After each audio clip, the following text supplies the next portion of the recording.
네, 공개 석상에선 대통령을 옹호해온 이상민 전 장관도 경찰 조사에선 달랐는데 내란 당일 울산의 김장 행사로 늦게 서울에 왔고 평소 연락도 안 하던 김용현 전 장관의 연락을 받고는 이유도 모른 채 용산에 들어갔다고 구체적인 상황을 모두 진술했습니다.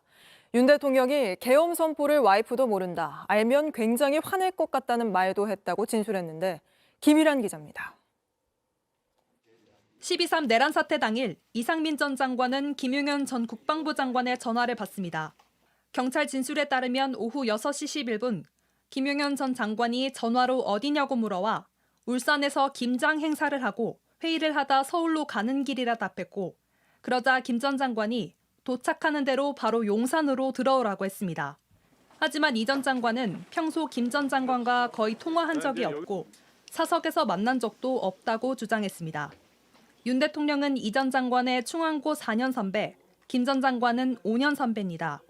이에 대해 이 전 장관은 경찰에서 충암고 덕을 본 게 있긴 하지만 그만큼 더 힘든 점도 있었다며 같이 충암으로 섞어서 국민들이 보시는 게 안타깝다고 했습니다.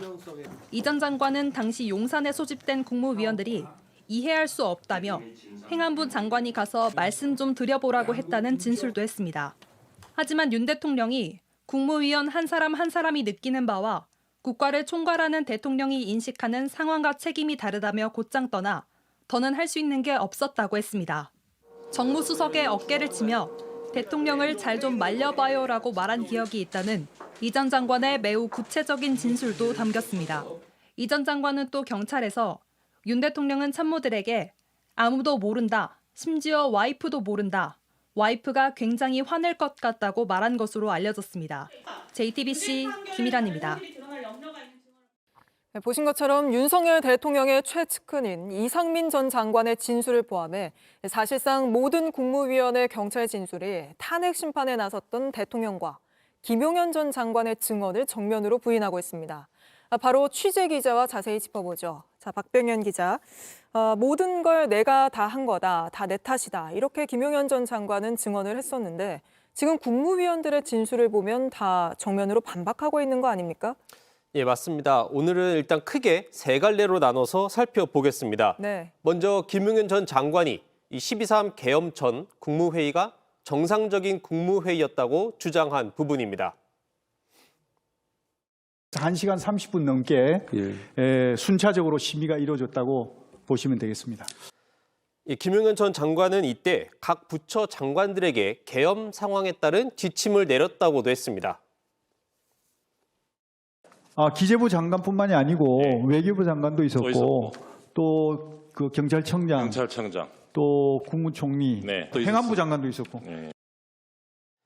마지막으로 국무회의 때 찬성한 국무위원도 있다고 했습니다. 동의한 분도 있었습니다. 누굽니까? 제가 말씀드리기는 곤란합니다.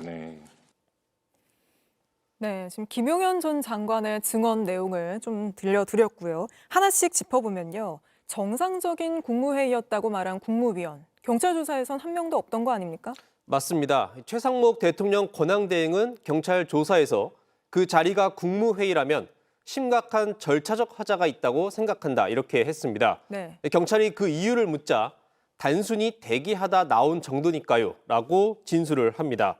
1시간 30분 넘게 순차적으로 심의했다는 김용현 전 장관의 말을 뒤집는 진술입니다. 한덕수 국무총리도 마찬가지입니다. 한 총리는 간담회 비슷한 형식이라며 국무회의로서 법적 효력이 있는지 판단 못했다라고까지 했습니다.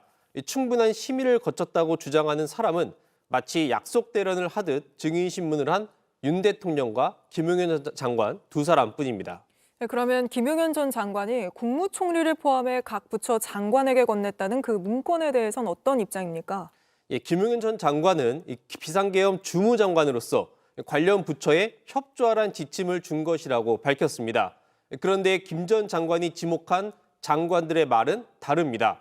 이상민 전 행안부 장관은 매우 분명하게 문건을 받은 사실이 없냐라는 질문에 없다라고 선을 그었습니다. 네. 김용현 전 장관은 이뿐 아니라 국무회의에서 계엄에 동의하는 장관들도 있었다, 이렇게 증언을 했잖아요. 실제 있었습니까? 아닙니다. 이 부분 역시 모두가 인정하지 않고 있습니다. 한덕수 국무총리는 김용현 전 장관은 모르겠지만 나머지는 모두 반대했다고 진술했습니다. 네. 이상민 전 행안부 장관의 말은 보다 더 구체적입니다. 다른 장관들이 당신이 가서 대통령에게 말해보라 이렇게 말을 해서 대통령을 직접 찾아가서 옆자리에 서서 진짜 안 된다. 국무위원 전원이 반대하고 있다 말했다고 경찰에 진술했습니다. 이에 대한 대통령의 대답은 그냥 가 있으라고 한 뒤 대회의실로 나와서 국무위원이 느끼는 바와 이 국가를 총괄하는 대통령이 느끼는 바가 다르다라고 말했다는 게 이상민 전 장관의 진술입니다. 심지어 홍철호 정무수석의 어깨를 치면서 잘 좀 말려보라고 말을 했다는 구체적 증언까지 했습니다. 굉장히 진술들이 구체적인데 이상민 전 장관은 탄핵 심판 증인으로도 나오게 됐죠. 예, 다음 달 11일 탄핵 심판 증인으로 나옵니다. 대통령 대리인단이 신청한 건 헌재가 받아준 셈인데 이 대통령 대리인단 측 입장에선 대통령에 유리할 것 같아 그렇게 한 것으로 보입니다. 그런데 충암고 4년 후배 이상민 전 장관의 경찰 진술은 대부분 대통령의 말을 부인하고 있습니다. 가까운 것으로 알려진 두 사람이 헌재에서 대면을 하게 되면 어떤 대화가 오갈지도 주목되는 부분입니다. 알겠습니다. 박병현 기자와 짚어봤습니다. 국무위원 가운데 윤 대통령 최측근으로 꼽히는 이상민 전 행정안전부 장관도 경찰 조사에서는 대통령과 다른 진술을 한 사실이 드러나고 있습니다. 일부 언론사에 전기와 물을 끊으라고 했다는 의혹에 대해서도 경찰 조사에선 이미 사실상 부인한 걸로 확인됐습니다. 강나현 기자입니다. 지난달 국회 행안위에선 12.3 내란 사태 때 이상민 당시 행정안전부 장관이 일부 언론사에 물과 전기를 끊으려 했었다는 증언이 나왔습니다.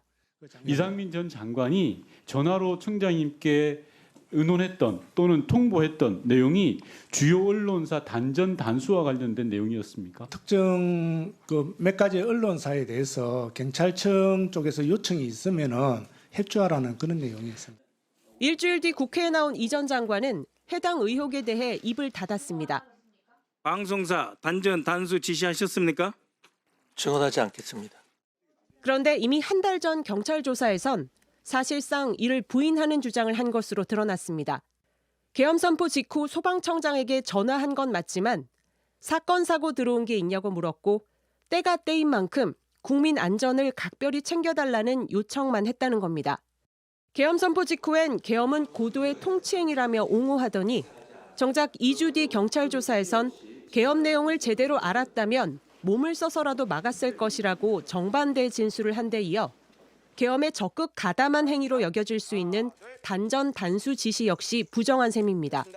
대통령 주장과 어긋나는 진술이 잇따라 드러나는 가운데 이번 달 11일 탄핵 심판 증인으로 출석하는 이 전 장관이 윤 대통령 앞에서는 어떤 발언을 내놓을지 주목됩니다. JTBC 강나현입니다.